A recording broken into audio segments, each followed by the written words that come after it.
On va commencer avec une question toute simple, enfin, simple en apparence. C'est une question qui en fait a tendance à mettre les adultes un peu mal à l'aise. Et cette question, la voilà. Pourquoi souffrons-nous? C'est typiquement le genre de question que poserait un enfant, non? Et ça nous met tout de suite face à une émotion hyper puissante que tout le monde connaît.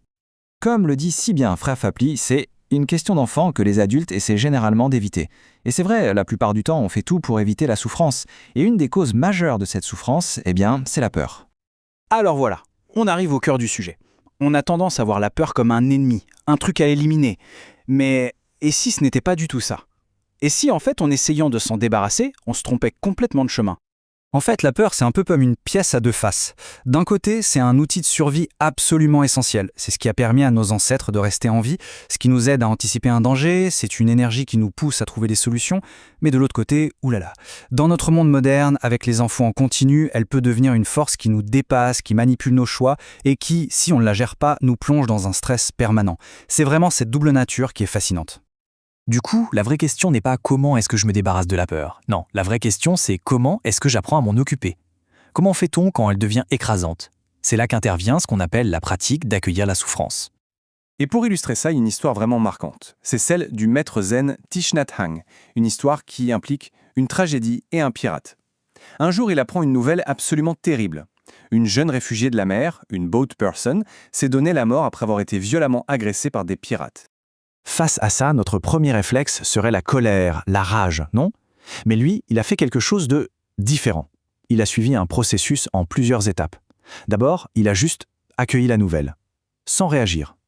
Ensuite, il est allé marcher, pour être avec cette émotion terrible. Il a résisté à l'envie de sauter aux conclusions, de juger. Et c'est seulement après avoir fait ça, après avoir porté cette souffrance, qu'une autre forme de compréhension a pu naître. Et cette compréhension, la voilà. S'il avait grandi dans les mêmes conditions que ce pirate, il aurait fait la même chose. C'est énorme comme prise de conscience. Ça a tout changé. D'un coup, la colère a laissé place à une immense compassion. Et ça l'a poussé à agir, bien sûr, mais pas pour se venger, non. Pour s'attaquer à la source du problème. Pour aider les enfants qui, comme ce pirate, grandissent dans des conditions qui engendrent une telle violence. En fait, cette histoire nous montre quelque chose de fondamental sur la peur. La peur que d'autres tragédies se produisent aurait pu mener à la haine. Mais ici, elle a mené à un besoin de protéger. La peur, dans ce cas, a joué son rôle de gardien. Et c'est ça son rôle, protéger notre part la plus vulnérable. Et c'est quoi cette part vulnérable?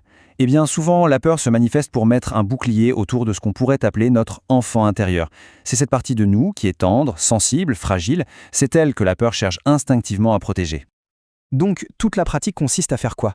À se tourner vers l'intérieur et à créer une relation de confiance avec cette partie de soi. C'est comme entamer un dialogue. Lui parler doucement, la rassurer, lui dire des choses comme « Hey, je suis là pour toi, tout va bien ». Le but, c'est de créer un espace où elle se sent en sécurité, où elle se sent vue. Et surtout, apprendre à ne pas la brusquer, à ne pas trahir cette confiance. Et quand on commence à faire cela, tout change. Notre relation à la peur se transforme radicalement. Elle n'est plus un ennemi à abattre, elle devient en quelque sorte une amie chère. On se rend compte tout à coup que le but du jeu n'a jamais été de l'éliminer. Ce n'est pas une bataille à gagner contre la peur. Non. Le but, c'est bien plus simple et bien plus profond en même temps. C'est d'entendre son message, c'est d'apprendre à l'écouter. C'est exactement ce que dit Frère Fapli, la peur est une amie chère, parce qu'elle est une cloche de pleine conscience.